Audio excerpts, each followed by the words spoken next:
नमस्कार मित्रों, GS bye Ajit sir में आपका स्वागत है। पिछले क्लास में हम पढ़े थे माध्यम एवं प्राविधिया। इसमें से हम लगभग आधे टॉपिक को पढ़ चुके थे, कुछ बचा हुआ था जो हम इस क्लास में पूरा करेंगे आज। तो हमारा शुरू होता है अन्य बिंदुओं से। कला शब्द का प्रयोग किस ग्रंथ में हुआ है? कला शब्द का प्रयोग ऋग्वेद में। कला शब्द का प्रयोग किस ग्रंथ में हुआ है? तो कला शब्द का प्रयोग ऋग्वेद में हुआ है। कला किस भाषा का शब्द है? कला संस्कृत भाषा का शब्द है। आइए अब इसमें देखते हैं रंगों की श्रेणियाँ। रंगों की श्रेणियाँ में लाल पहला आपका है, लाल यानी कि रेड। इसमें ए है क्रिम्सन गहरा लाल, बी है स्कारलेट नारंगी लाल, सी है वार्मिलियन हल्का नारंगी लाल। दूसरा आपका हरा यानी कि ग्रीन। इसमें ए है वैरेडियन पन्ना, बी है सैम पत्ती का रंग, सी है हुकर्स। तीसरा नीला यानी कि ब्लू। ए है पर्सियन नेवी ब्लू, तिरंगे झंडे की तीली का रंग यानी कि हमारे तिरंगे के झंडे का जो बीच में चक्राकार तीली लगी होती है उसका रंग नीला होता है। यही पर्सियन ब्लू नेवी ब्लू के कलर का होता है। बी आपका है कोबाल्ट आसमानी, सी है अल्ट्रा मैरीन, इसमें बैगनी प्रभाव होता है। डी है आपका टर्काइस फिरोजी। चौथा पीला यानी कि येलो। ए है इसमें ऑकर येलो, बी है क्रोम येलो, सी है लेमन येलो। पांचवा भूरा या ब्राउन। इसमें ए है बर्nt चाइना, बी है बर्nt अंबर। अब आपका छठा काला यानी कि ब्लैक।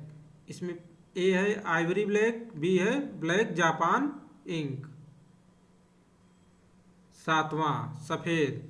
इसमें पहला आपका है टिटेनियम वाइट, दूसरा है चाइनीज वाइट। कला शब्द का प्रयोग किस शताब्दी में हुआ है? तो थोड़ा सा दिख नहीं रहा है इसमें। तो कला शब्द का प्रयोग किस शताब्दी में हुआ है? तो कला शब्द का प्रयोग 13वीं शताब्दी के प्रथम चरण में हुआ है। कला शब्द का प्रयोग 13वीं शताब्दी के प्रथम चरण में है। कला शब्द की उत्पत्ति किस धातु से मानी जाती है? कला शब्द की उत्पत्ति कण धातु से मानी जाती है। कण धातु से क्या आशय है? कण धातु से क्या आशय है? तो कण धातु से आशय प्रसन्न करना है। कला शब्द का प्रयोग किस कला हेतु किया जाता है? कला शब्द का प्रयोग ललित कला हेतु किया जाता है। कामसूत्र के लेखक कौन है? वात्स्यायन। वात्स्यायन के कामसूत्र में कितनी कलाओं का वर्णन है? 64। कामसूत्र के किस अध्याय में 64 कलाओं का वर्णन है? तीसरे अध्याय में। कामसूत्र की 64 कलाओं में चित्रकला का कौन सा स्थान है? चौथा स्थान है। कामसूत्र की 64 कलाओं में चित्रकला को किस नाम से जाना जाता है? आलेख्यम। कामसूत्र के 64 कलाओं में चित्रकला को किस नाम से जाना जाता है? आलेख्यम। कामसूत्र के किस अध्याय में 64 कलाओं का वर्णन है? तीसरे अध्याय में। कामसूत्र की 64 कलाओं में चित्रकला का कौन सा स्थान है? चौथा स्थान है। कामसूत्र की 64 कलाओं में चित्रकला को किस नाम से जाना जाता है? कामसूत्र का टीका किसने दिया है? कामसूत्र का टीका किसने दिया है? यशोधर पंडित ने 11वीं शताब्दी में। यशोधर पंडित द्वारा रचित कामसूत्र के टीके को किस नाम से जानते हैं? जय मंगला नाम से जानते हैं। वात्स्यायन किस शताब्दी में हुए? वात्स्यायन किस शताब्दी में हुए? चौथी शताब्दी में। वात्स्यायन चौथी शताब्दी में हुए। ललित विस्तार में कितनी कलाएं हैं? 79 कलाएं हैं। सर्वप्रथम कला शब्द का प्रयोग कहाँ हुआ? नाट्य शास्त्र में। नाट्य शास्त्र के प्रणेता कौन है? भरत मुनि। नाट्य शास्त्र में कितने रसों का वर्णन है? 8 रसों का वर्णन है। नाट्य शास्त्र में कितने भावों का वर्णन है? 49 भावों का वर्णन है। नाट्य शास्त्र में कितने प्रकार के वर्णों का उल्लेख है? 3 प्रकार के, लाल पीला काला। किसके द्वारा किया गया? कला का विभाजन सर्वमान्य है? किसके द्वारा किया गया कला का विभाजन सर्वमान्य है? हेगेल का। हेगेल के वर्गीकरण को किस नाम से जानते हैं? हेगेल के वर्गीकरण को किस नाम से जानते हैं? Hegelian classification of fine arts के नाम से। हेगेल के वर्गीकरण को किस नाम से जानते हैं? Hegelian classification of fine arts के नाम से। कला कितने प्रकार की होती है? कला 2 प्रकार की होती है। उपयोगी कला हमें क्या प्रदान करती है? भौतिक सुख। उपयोगी कला किससे संबंधित है? आभूषण और निर्माण, रंगाई, छपाई, बढ़ईगढ़ी एवं अन्य व्यावसायिक कार्य से। ललित कला हमें क्या प्रदान करती है? आत्मिक सुख। ललित कला हमें क्या प्रदान करती है? आत्मिक सुख। ललित कला के दायरे में कितनी कलाएं आती है? 5। चित्रकला, मूर्तिकला, वास्तुकला, संगीत कला एवं काव्य कला। ललित कला के कितने भेद हैं? 2। रूपप्रद, अरूपप्रद।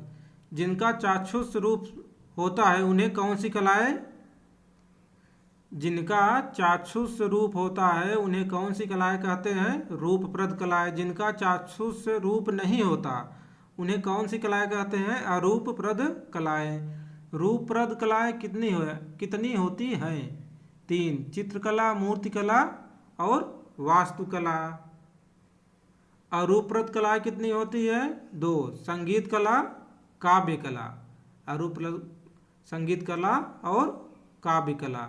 काव्य कला का आधार क्या है? शब्द एवं अर्थ। संगीत कला का आधार क्या है? स्वर तथा नाद। मूर्तिकला का आधार क्या है? पाषाण तथा पत्थर, औजार। मूर्तिकला का आधार क्या है? पाषाण तथा पत्थर, औजार। वास्तुकला का आधार क्या है? चूना तथा मिट्टी। चित्रकला का आधार क्या है? रंग तथा ब्रश।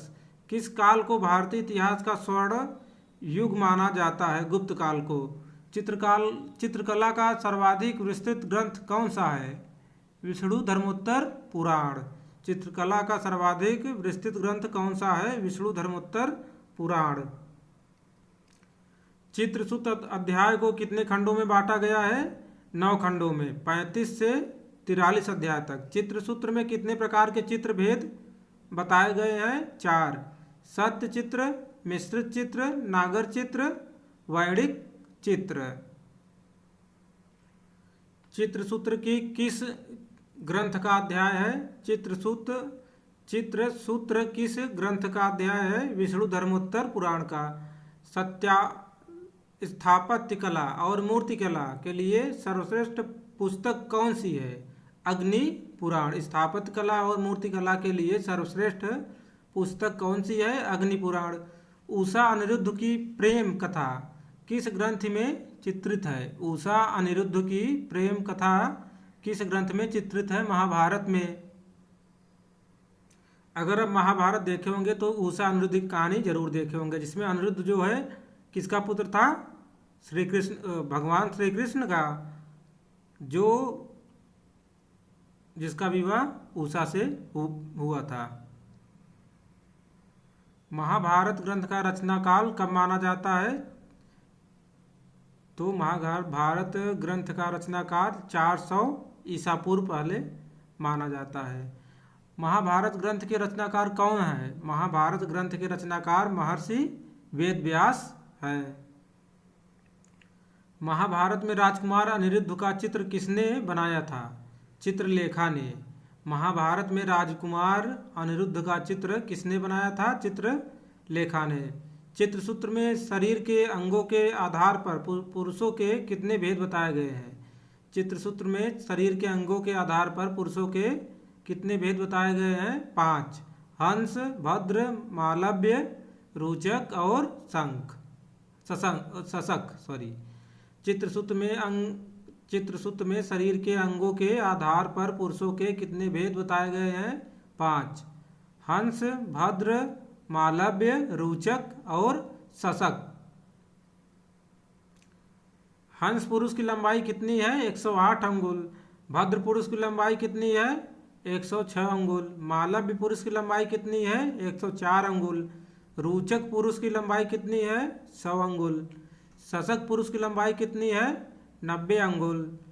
और पहला है ताल में कितने अंगुल होते हैं? एक ताल में कितने अंगुल होते हैं? 12 अंगुल होते हैं।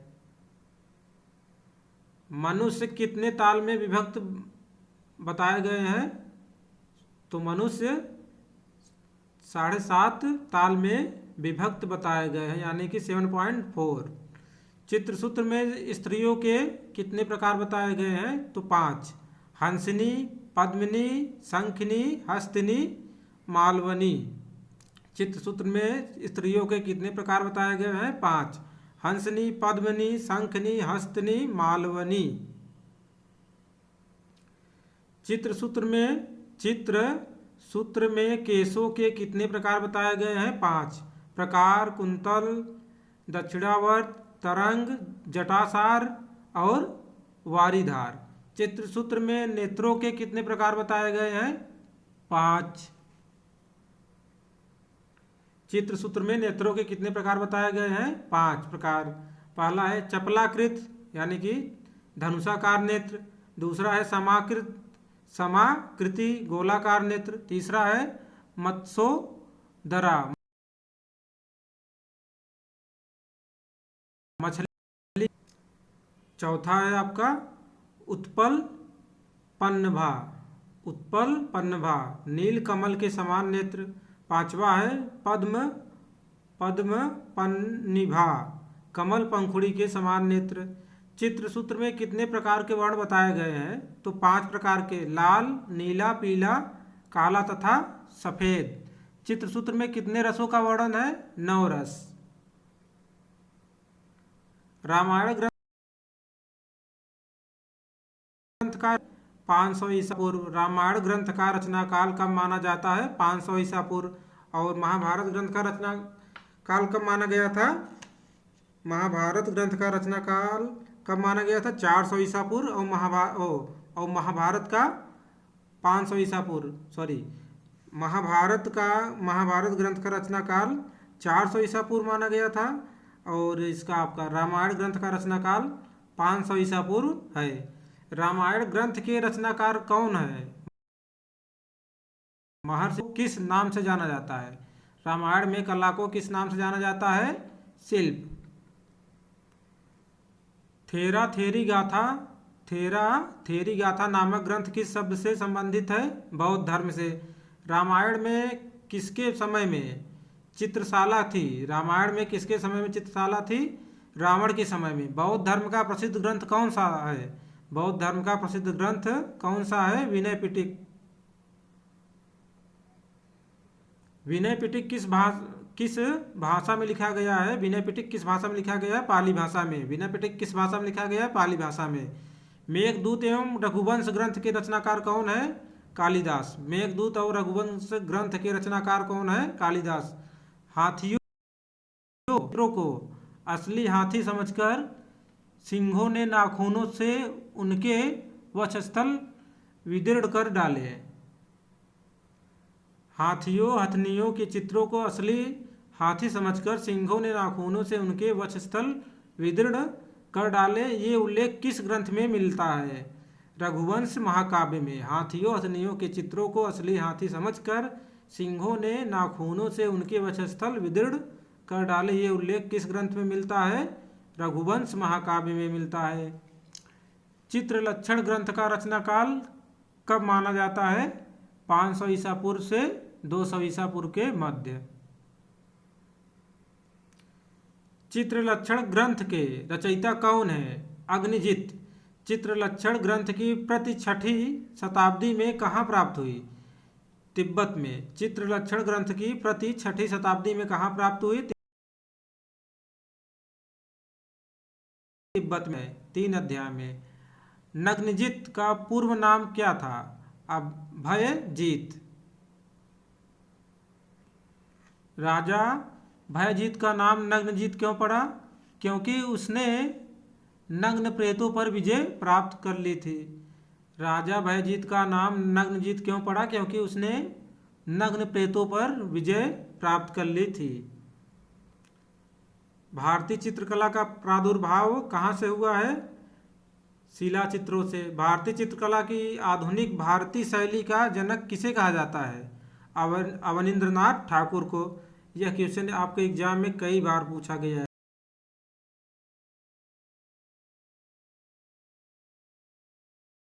रेखा प्रधान है, आपका एक क्वेश्चन भी पूछा ही गया है एग्जाम में। सौंदर्य शास्त्र के जन्मदाता कौन है?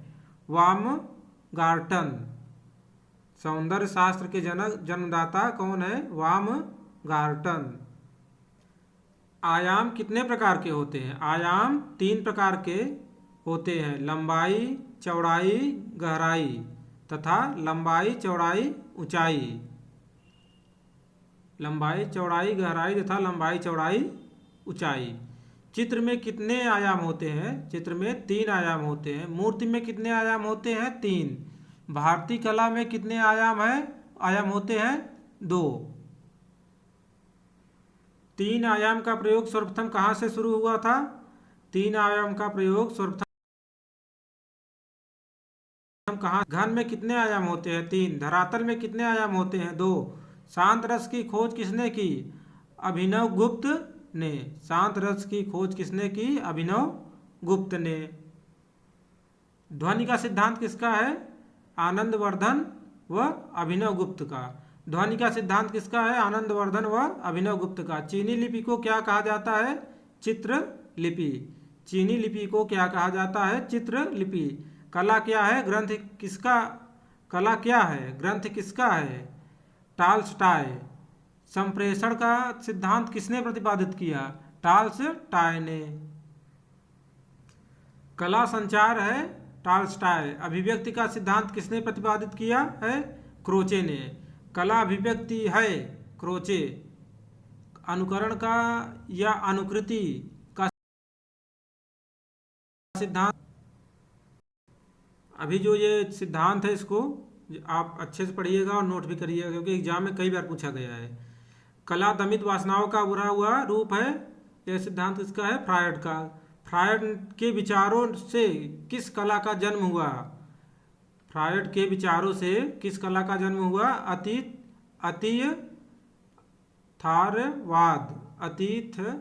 अतीथार्थवाद।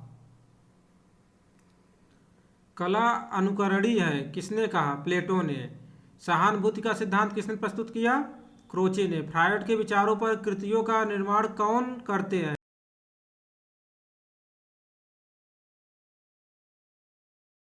रविन्द्रनाथ टैगोर। आधुनिक भारतीय कला के पितामह कौन माने जाते हैं? रविन्द्रनाथ टैगोर। ये भी क्वेश्चन आपका एग्जाम में पूछा गया है।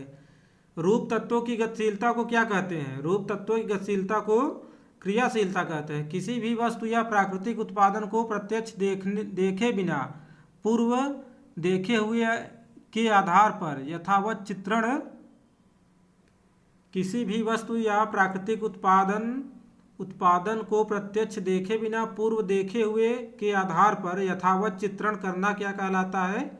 स्मृति रेखांकन। किसी वस्तु या प्राकृतिक उत्पादन को प्रत्यक्ष देखकर यथावत बनाने का प्रयास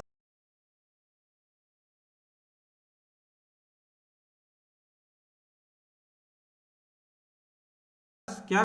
जिस मान लीजिए कोई मूर्ति है या कोई चित्र है जिसको आप एक बार देख लिए, जब आप बना रहे हैं तो आप उस टाइम उसको नहीं देखेंगे, यानी कि जो आपकी स्मृति में होगी या आपकी जो माइंड में सेट होगा, जो आपके दिमाग में होगा, आप उसको रिमाइंड करके, यानी कि उसको याद करके उस चित्र को अपनी स्मृति के आधार पर बनाएंगे, तो उसे क्या कहेंगे? स्मृति रेखांकन। और जो चित्र मान लीजिए जो हमारे सामने कोई पेंटिंग है, उसको अगर हम देख कर बनाते हैं तो उसे हम क्या बोलेंगे?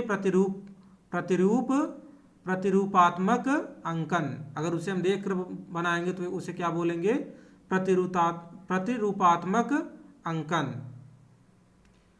विभिन्न वस्तुओं के समूह को प्रत्यक्ष रखकर छाया, प्रकाश, परिमाण आदि को ध्यान रखते हुए चित्रण करने को क्या कहते हैं? वस्तु रेखांकन। यंत्रों द्वारा निश्चित माप तोल के आधार पर अंकन करने को क्या कहते हैं? यांत्रिक अंकन। यंत्रों द्वारा निश्चित माप तोल के आधार पर अंकन करने को क्या कहते हैं?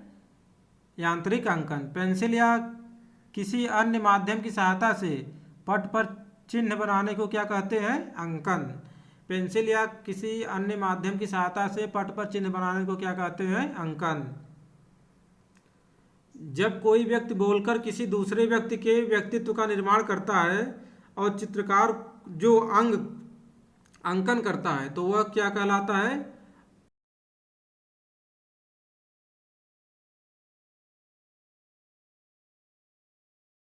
करता है और चित्रकार जो अंकन करता है तो वह क्या कहलाता है? आइडेंटिक ड्राइंग।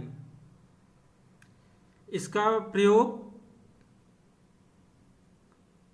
प्रयोग मुजरिमों को खोजने के लिए पुलिस में या सीबीआई वाले करते हैं। जो जिसके मान लो कोई अगर किसी मुजरिम को देखा हुआ है और मौके पर तो और कोई नहीं देखा है तो उसके बताए अनुसार कि उसका फेस कैसा था, नाक कैसा था, मुंह कैसा, ओठ कैसा था, कान कैसा था, उसकी हाइट कैसे थी, उस आधार पर जो चित्रकार होता है उसको ड्रा करता है, यानी कि पेपर पर बनाता है चित्र को।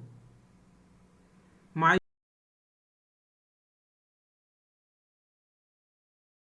आर्ट कलाकार की चित्र रचना की प्राविधि को क्या कहते हैं? तकनीक। रचनाकार के मस्तिष्क में बनने वाले प्रारंभिक चित्र बिंब को क्या कहते हैं? पूर्व धारणा। रचनाकार के मस्तिष्क में बनने वाले प्रारंभिक चित्र बिंब को क्या कहते हैं? पूर्व धारणा। जो पदार्थ रंग के कणों को बांधता है उसे क्या कहते हैं? बाइंडर। जो पदार्थ रंग के कणों को बांधता है उसे क्या कहते हैं? बाइंडर। ये भी आपका एग्जाम में पूछा गया क्वेश्चन है। विभिन्न आकृतियों की सज्जा हेतु अनेक प्रकार के बेल बूटे आदि से चित्रण करने को क्या कहते हैं? अलंकारिक चित्रण। विभिन्न आकृतियों की सज्जा हेतु अनेक प्रकार के बेल बूटे आदि से चित्रण करने को क्या कहते हैं? अलंकारिक चित्रण।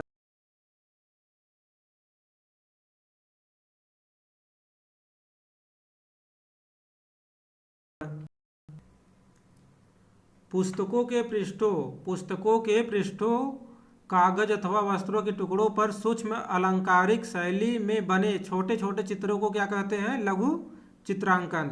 व्यवहारिक कार्यों में काम आने वाली कला को क्या कहते हैं? व्यापारिक कला। व्यापारिक कला के अंतर्गत क्या आता है? बुक। व्यापारिक कला के अंतर्गत क्या आता है? बुक, कवर, पोस्टर, विज्ञापन। व्यापारिक कला के अंतर्गत क्या आता है? बुक, कवर, पोस्टर, विज्ञापन। स्केच को क्या कहते हैं? खसड़ा। स्केच को क्या कहते हैं? खसड़ा। कुछ वस्तुओं के समूह को सामने रखकर प्रत्यक्ष देखकर छाया, प्रकाश, प्रमाण, दूरी आदि का ध्यान रखते हुए चित्रण करने को क्या कहते हैं? स्थिर चित्रण। कुछ वस्तुओं को सामने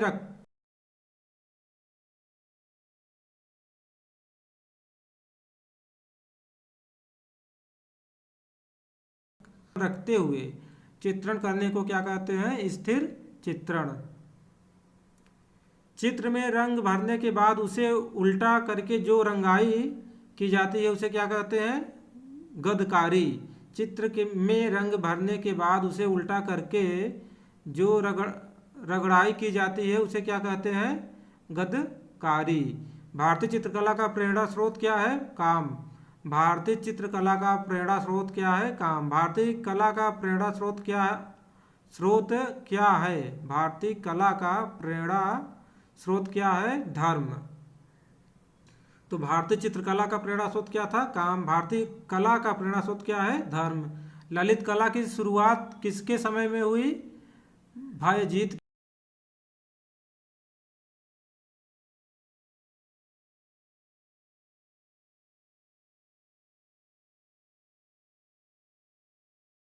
के समय। भारतीय चित्रकला का आधुनिक रूप क्या है? अमूर्त। भाव कितने प्रकार के होते हैं? 2 प्रकार के। प्रकट जो सामने दिखाई दे और प्रच्छन्न जो चित्र देखकर हृदय में भाव उत्पन्न हो। तो भाव कितने प्रकार के हो गए? 2। तो दोस्तों इस प्रकार 6 क्लास में हमारे भारतीय कला एवं कलागत तत्व खत्म होता है। अब इसके बाद अगले क्लास में हम भारतीय कला एवं कलागत तत्वों पर टेस्ट पेपर करेंगे और फिर हम अगले क्लास में हमारा होगा टेस्ट पेपर हमारा होगा प्रागैतिहासिक काल की चित्रकला। तो अगले क्लास में हम पहले टेस्ट पेपर करेंगे, उसके बाद प्रागैतिहासिक काल की चित्रकला की क्लास को स्टडी करेंगे। तो इस तरह से आज का क्लास पूरा हुआ। अगर आपको ये वीडियो क्लास अच्छा लगा हो और जानकारी अच्छी लगी हो तो हमारे चैनल को प्लीज़ लाइक और सब्सक्राइब जरूर करिएगा, जिससे आपको हमारी अगली आने वाली क्लास को जानकारी मिल जाएगी। और अपने तैयारी में आप लगे रहिए, क्योंकि एग्ज़ाम होने में अधिक समय नहीं लगेगा। एग्ज़ाम जहाँ तक है इसी वर्ष हो जाएगा, एग्ज़ाम डेट जल्दी आ जाएगा। तो आप अपने कोर्स को जल्दी से ख़त्म करें और रिवाइज कर लें, ताकि एग्ज़ाम डेट जब आए तो हमें ये ना लगे कि हमारी तैयारी अभी नहीं हुई है। तो अब मिलते हैं अगले क्लास में।